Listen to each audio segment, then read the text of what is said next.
Good morning and happy Sunday again.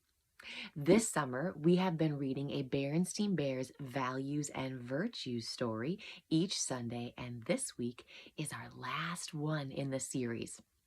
Now remember, listen all the way to the end so you hear what happens in the story and you stick around for the gold nugget just for you. The Berenstain Bears' honesty counts. Who may live on your holy mountain?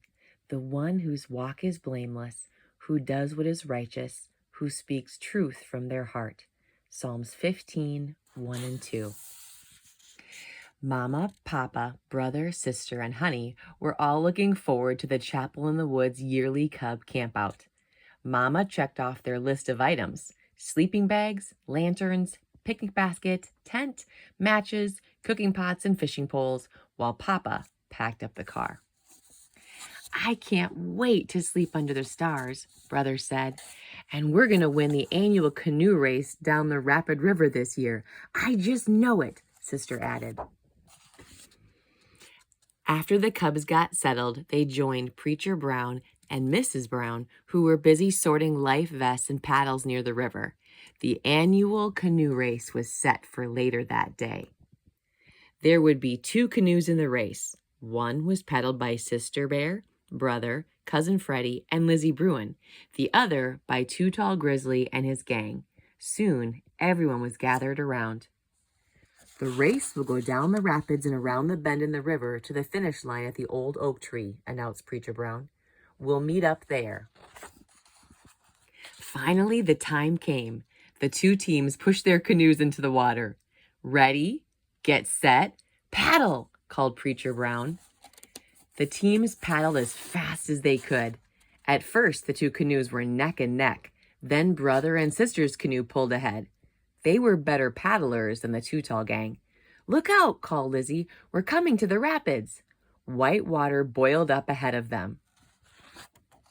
Stroke, stroke, stroke, called Brother as they shot into the rapids. They swept past Big Bear Rock. Stroke, stroke, stroke, called Lizzie as they curved around the swirling whirlpool. Stroke, stroke, stroke, called Fred as they bumped down the 20-step falls. Oh, goodness. When they reached the bottom, they looked back. The Too Tall gang was nowhere to be seen. I guess they decided not to risk the falls, said Brother. Hooray, cried Sister. We're going to win. Hooray, they all cried. But as the Cubs drifted around the bend in the river, they saw an amazing sight. There, tied to the old oak tree that marked the finish line, was a canoe. And there, leaning against the tree, was the Too Tall gang. The Cubs' mouths hung open.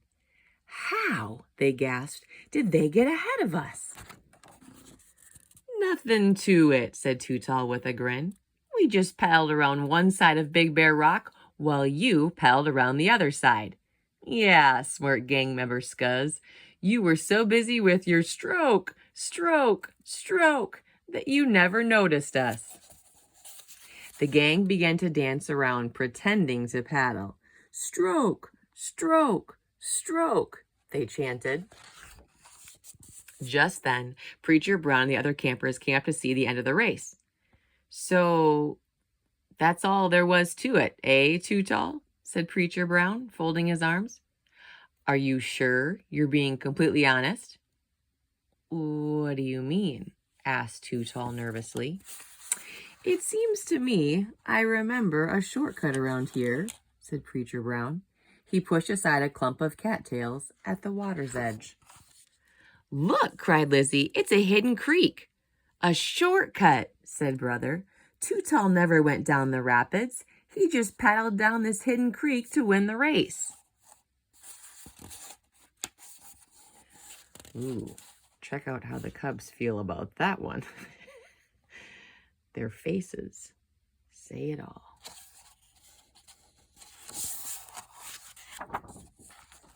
You cheated, they yelled at the Too Tall gang. You were dishonest. Well, I guess we were a little, admitted Too Tall. Too tall? Said Preacher Brown, shaking his head. An honest witness tells the truth, but a false witness tells lies. That's Proverbs chapter 12, said Fred, who liked to memorize things. And it says, the words of the reckless pierce like swords, but the tongue of the wise brings healing. Whoa, says Too Tall. Imagine the Bible verses coming alive with swords and tongues. Awesome. Yes, agreed Preacher Brown. The blessings of honesty are awesome indeed.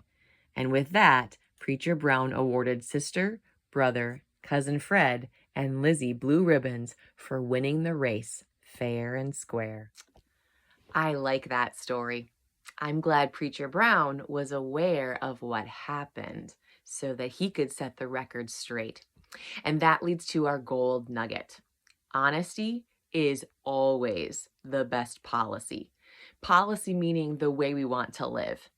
Okay, so we want to tell the truth. Number one, you don't have to try and remember the truth. You know the truth. You lived it. If you make up a story, you have to think hard about what story you told. And usually one lie leads to another, and it's really hard to keep all those lies straight because, well, they're lies. If you tell the truth, it's not hard to keep that straight at all because you lived it and you know it. So I want you to put your hand over your heart and say that with me. Honesty is always the best policy. Also, you want to be someone that people believe your word. The only way you earn that is by telling the truth consistently. So make it a practice to be honest. Even if you've done something wrong, be honest about it so you don't have to be disciplined and have consequences for two things. First, what you did wrong, and then for lying about it. It's way better if you had made a bad decision to be honest about it and only get disciplined for one thing rather than two. Because guess what?